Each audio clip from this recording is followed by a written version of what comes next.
Sliced bread. Ayan po. Wheat bread. Guys, yan yung snack natin ngayon. Wheat bread yan. Ayan, 3.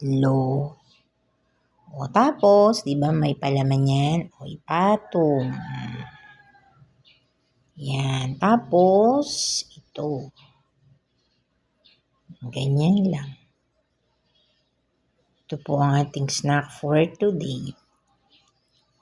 Ano yan? Wheat bread na may raisin. Meron naman po wheat bread na walang raisin.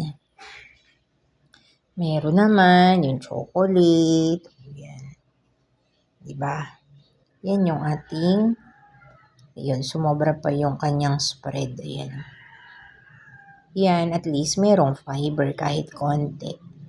Unlike doon sa isang tinapay na talagang white bread, walang fiber. Pero, pareho lang namang masarap yan. May choice lang po tayo, kaya ako po sinasabi yan.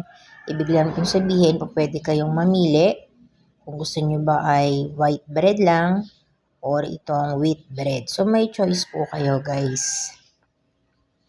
Kain na po tayo ng ating